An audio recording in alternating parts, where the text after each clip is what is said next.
interesting things going on pertaining to the hearing of the first case ever filed at the Central Division in Paris, France. And today we are fortunate to be joined by a panel of distinguished guests who have been at the forefront of the UPC activities since its inception in June 2023.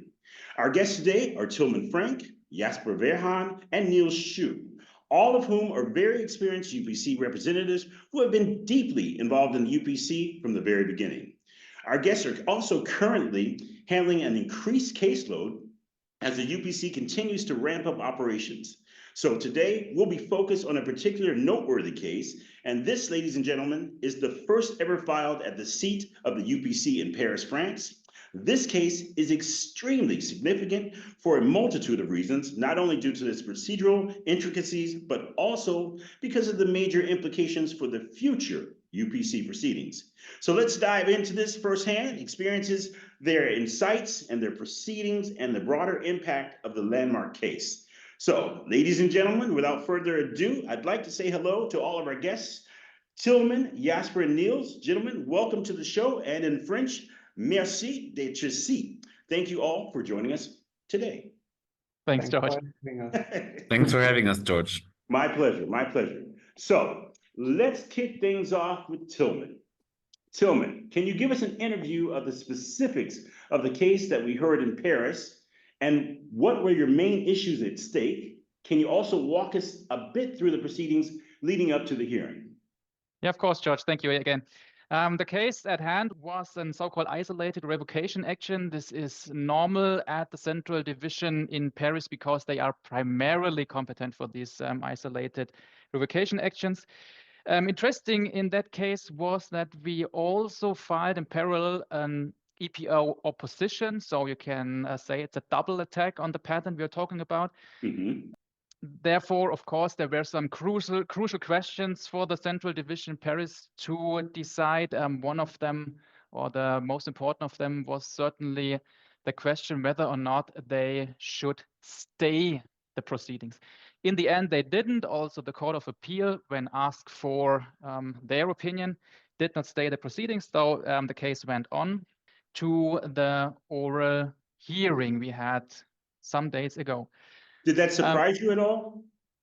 Actually, not so much. I mean, a stay of proceedings would have been the absolute exceptions according to the rules of procedure. So I would say it was not a huge surprise to us that they didn't stay and they continued the case.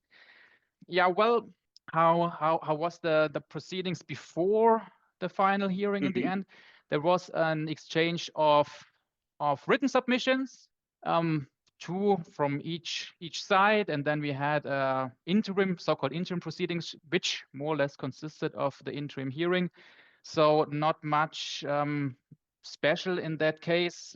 I would say the rest was then part of the oral hearing in the end. Okay, interesting. Jasper, how did you prepare for the hearing, and what were some of the challenges you faced during this phase? Were you prepared for this, or did you not know what to expect, or what was your take on that? Yeah, it's a good question. Of course, we all know the rules of procedure of the new UPC system. So we did know upfront that these proceedings are quite front-loaded with a heavy emphasis on the written exchange.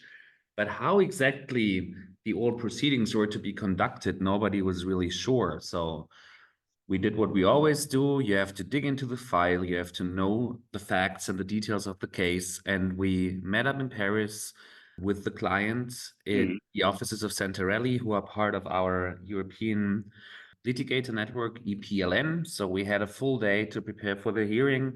And to be very honest, we browsed around the internet for a little while, and then we found a video by a colleague who had already conducted his first hearing at the Paris Central Division, and he gave some insight about how they handled the proceedings. So this was quite a valuable piece of information.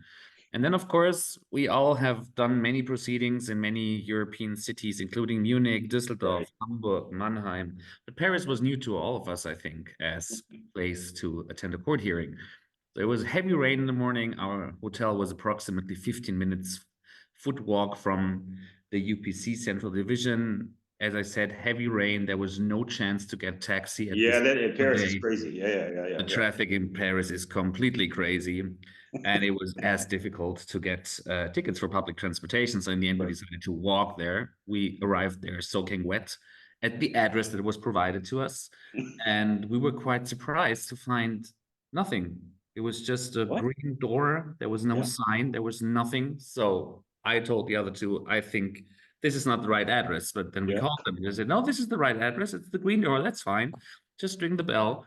It was a little bit like looking for a speakeasy bar in the end. Wait, it was just a green door? That's it? Yeah, it was just a green door. There was nothing, no sign, no hint that the central division of the Unified Patent Court might reside behind this green door. So we It's kind finally of an interesting vibe beforehand, like, you know, as if you're trying to figure out everything. And then, it's kind of a Wizard of Oz kind of thing there with the green door. Yeah, we were really interested to see whether the other party would make it there, but they did indeed. Tilman, describe the atmosphere in the courtroom on the day of the hearing. How did the dynamics in the room influence the proceedings? I mean, what was that like?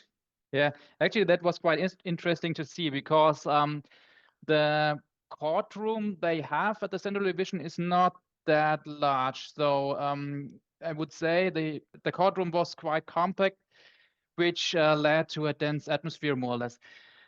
Also, this meant all attorneys and the colleagues from the other side, of course, were positioned close together. And also the judges were positioned not far away. Was it a big room or was it, I mean, how would you describe that, you know? I would say size-wise, it was maybe 10 to 10. No, this is much too much, I guess. Yeah. 7 to 7 meter or so. Yeah, well, it was kind of dense. It was also hot, by the way, but not much space, which was, however, interesting and not bad. So we had the opportunity, for example, to well, let's say, find a quick settlement on a point with the colleague of the other party, how we would dispute or not dispute a certain fact. So I would say the options for interaction also with the colleagues of the other side was quite good. So actually the options for interaction also with the colleagues of the other side was quite good. So actually it was okay so far. Right. Could you read the body language of the other colleagues or I mean the opposition, or was it something?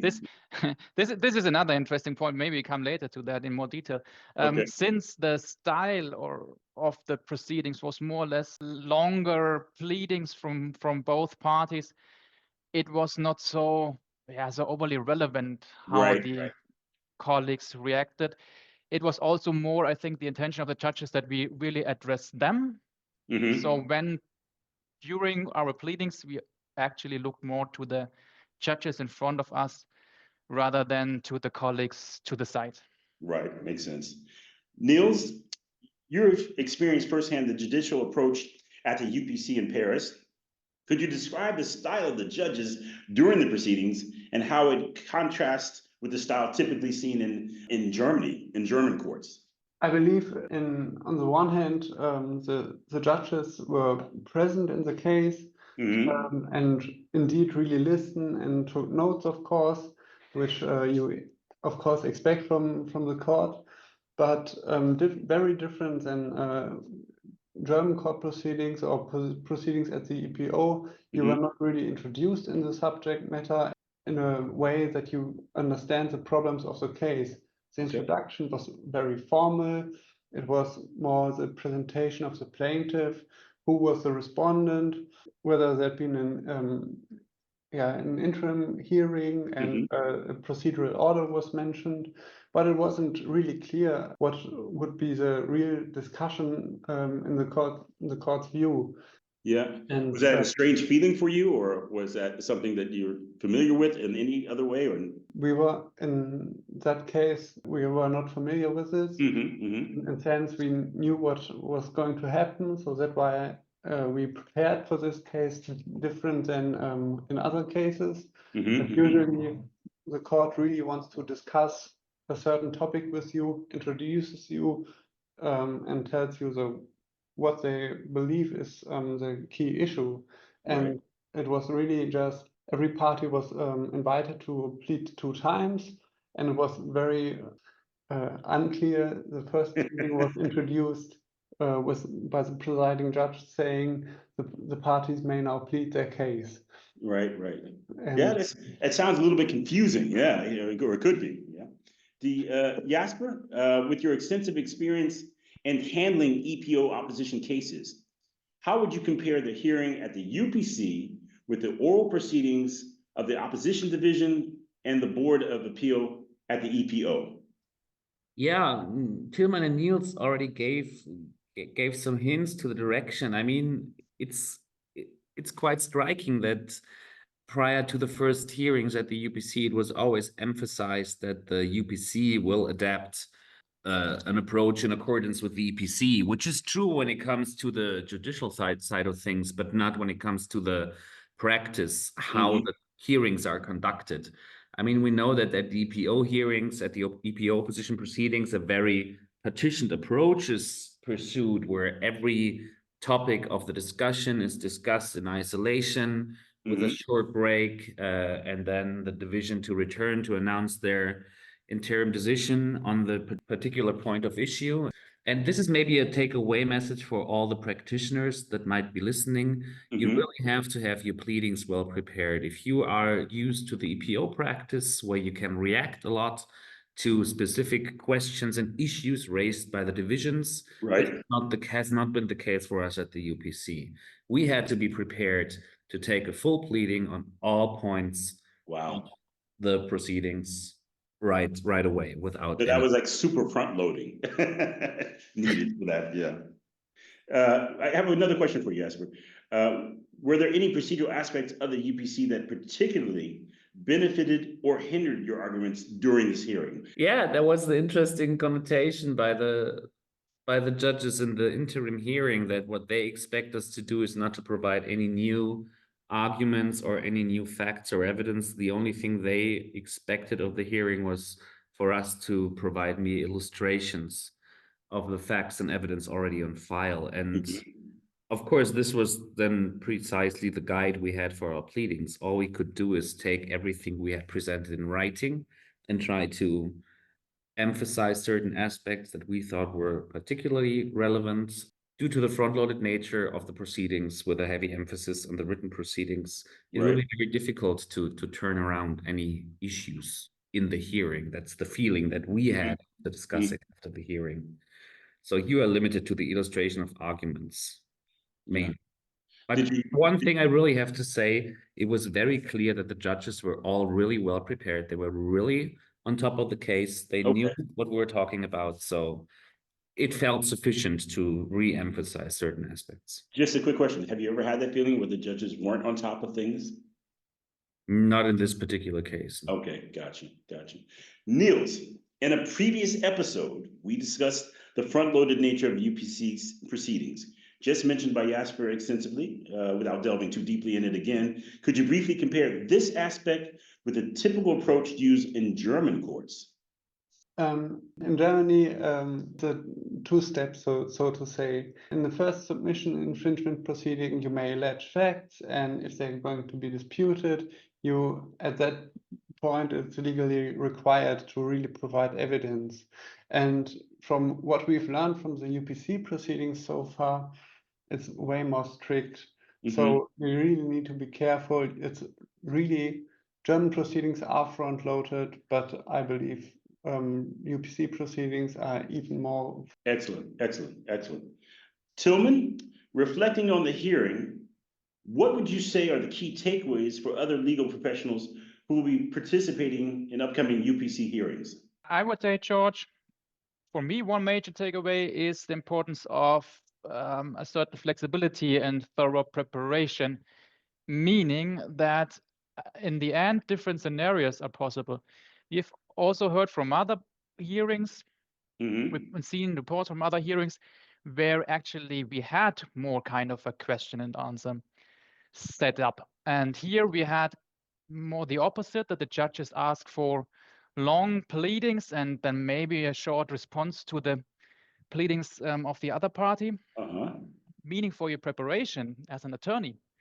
that on the one hand, you must know every detail of the case, of course, but this is sometimes enough at the EPO because the opposition division will anyway ask for certain aspects, and then you have any way to react spontaneously based on your knowledge of the case. Right. But for the UPC, this will not be enough, such kind of preparation, because you may expect, at least at the Central Division in Paris, that they ask for a rather long pleading. And so you must be capable of, let's say, talking 1 hour, 1 hour and 30 minutes, or 2 hours for a larger case, which would not be necessary for the EPO. Wow. And therefore, this makes preparation more difficult on the one hand, but on the other hand, at the end, you are you're sure that you can actually stand in court. Yeah. I think that's kind of remarkable to hear. Jasper, looking ahead, based on your experiences and the outcome of this hearing, what future developments or changes do you foresee in UPC proceedings in the future? That's a good question, George. I'm not a fortune teller. What? I think there will I be thought so too. There will be two opposing trends, and we have to see where the UPC goes. On the one hand, we've just heard from Tilman that different professionals have experienced very different styles of oral proceedings, which might be attributable to some extent to the national flavor of the actual panel residing. Okay. What we experienced in our first hearing at the UPC Central Division was more of the French flavor, so to say, of oral proceedings, where standalone pleadings were expected from the parties. So the other direction or the other emphasis is, of course, the continuous attempt of the UPC to harmonize between the nationalities and to present a harmonized proceedings to give legal security to all parties.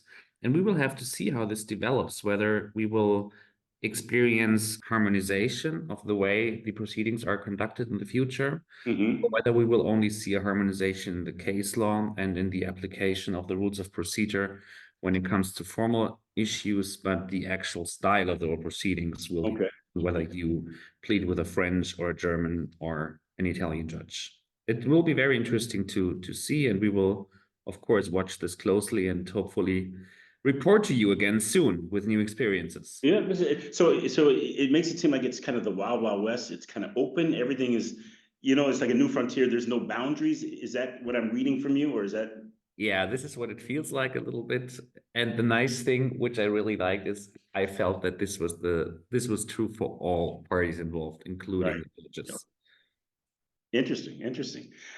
Tilman, Jasper, Niels, I really enjoyed having you three guests on the show today, and we look forward to you coming back on our show to discuss different topics in the area of patent law.